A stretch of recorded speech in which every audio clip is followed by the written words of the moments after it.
Hi guys, I'm here with my July Ipsy review. If you've watched me before, you know that I unbag my Ipsy in another video, tell you what I got, then I use the products all month long, sometimes here and there, sometimes if I love the products every single day, and I let you know what I think about it so that if there are discounts, I list them in the description box below and you can take advantage of those if you're interested.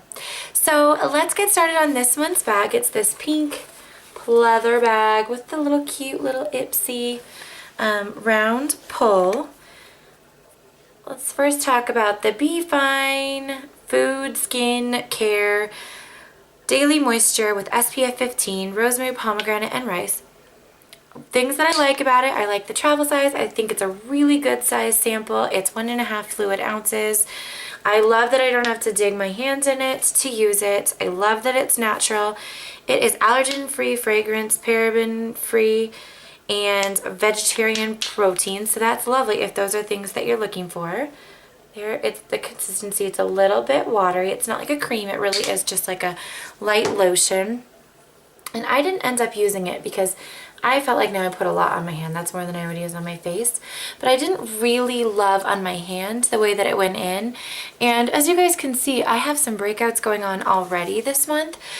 So I didn't want to try something new. The only things that I can think of new that I used are these Ole Henriksen products, but I'd used the serum before. So I'm not sure if they are just clearing out my skin and then I'll be fine after. So I'm going to keep using what I'm using right now. But I just feel like it's a little bit greasy. I don't think you can probably see that.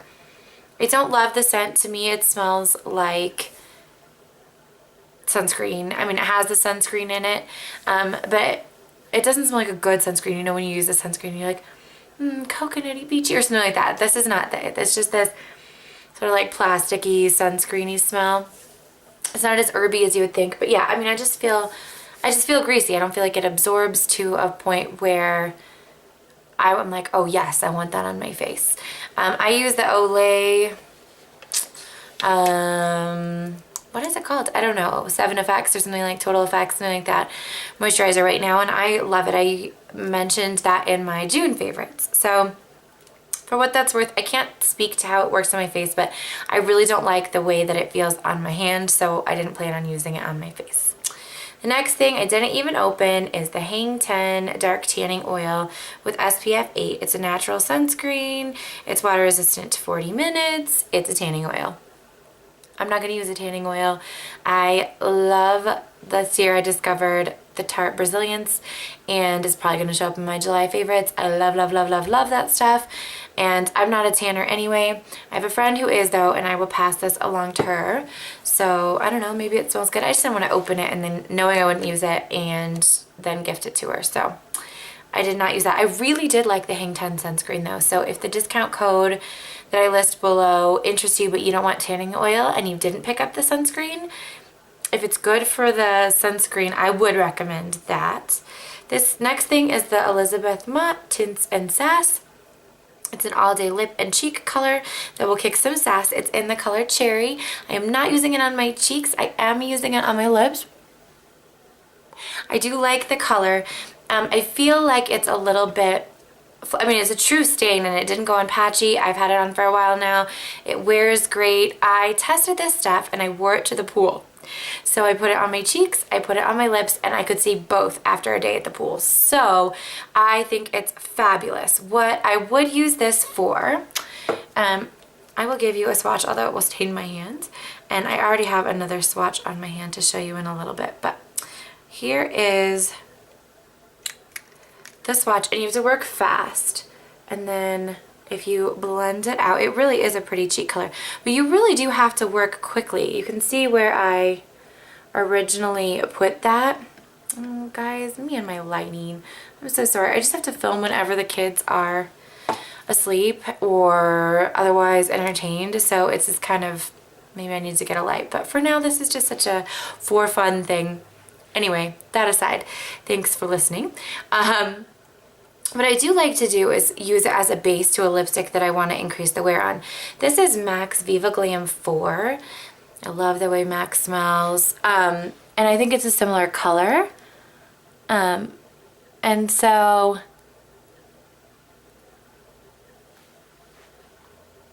there. Now it has a little bit more depth to it, but as you can see, it's a similar color, and this would make this lipstick wear like a dream. So I like the stain. If you're a stain person, I'm not for my cheeks, and I have lip stains that I like better that will for sure be in my July favorites, so keep a lookout for that. But there it is there.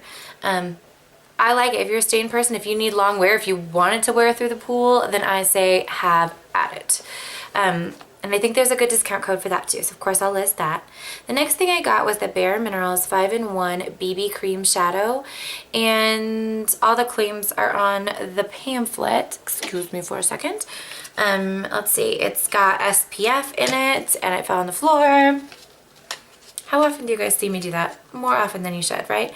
It says long wear color, it's a good primer, it brightens, it smooths, it protects. And I think those things are all true. I like it. It's got this kind of light moussey texture when you pull it out of here. I didn't smell it. Should I smell it? It smells like a chemical, I guess. It doesn't smell awful. It doesn't smell like that mascara from Via Bombshell. But it doesn't smell like it has fragrance or smell really good. So this is the color. It's Divine Wine. And I swatched this for you here. I don't know if you guys can see it. There is like a gold shimmer to this color that if you like it, that's fantastic. But I didn't like that there was glitter in it. I will say it is pretty smudge proof there. I mean, some of the purple kind of comes, I mean, I'm rubbing hard. So it is a great base, but I mean, some of it's still there, and it did come off on my finger a little bit. So if you rub your eyes that hard though, you're doing permanent damage, so let's not do that.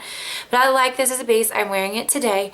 I did top it with some colors from the Tarte Rainforest palette, so I used this as a base and then added some purple shadows.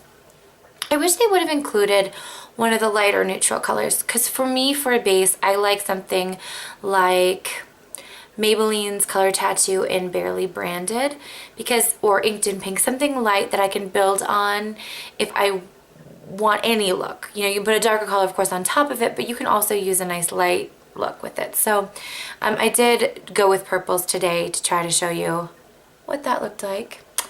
And then the last thing I have in here, speaking of eyes, is this Pure Minerals Big Look Waterproof Mascara. And I believe it's in black. Does it say? It doesn't. It has argan oil in it. I love the packaging. It very much reminds me with these raised water droplets of the MAC Alluring Aquatics collection that everyone was gaga for the packaging. I mean, it even has this kind of teal color here. It is a rubber bristled brush. And part of the problem I have with this is when I pull this out, so much product comes off on it. Just everywhere. I mean, on the top there. Anyway, I've been using it. I had to buy waterproof mascara or waterproof eye makeup remover. I don't usually use waterproof mascara. I don't care for it. This is what I'm wearing today. I don't know if you guys can tell the difference between this and the Miss Manga I've been trying out lately. I prefer the Miss Manga. One thing I don't care for about this is it actually oftentimes gets stuck to itself. I mean, even an hour after I put it on, it'll get stuck to itself in the corner there. It clumps on me. It does a nice job of like the mascara clumps to itself, not even clumps up my lashes, but like I'll get clumps of it, and then I'll get flaking issues on the bottom. I am still new to removing waterproof mascara, but I thought it was really difficult to remove. I did pick up the Neutrogena oil-free waterproof makeup remover, and that helped a ton, of course. I couldn't get it off with my regular eye makeup remover, but anyways, I would not be recommending this. I will not be using this anymore. I did put it on for you guys for the video, but I debated. I really did. I just don't love it. I really don't love it. Love the packaging. I think it's gorgeous, but I don't love the product, and that's what matters. I do believe there's a discount code. A girlfriend of mine tried the non-waterproof version, and she didn't care for that either. So I personally think that's a skip it for me, from me, but that's just my thoughts on this month's Ipsy bag. Did you guys get any standout products that I should know about before the discount codes are gone? Is there anything that you loved that I didn't love? Let me know, you guys. Have a great day. Bye.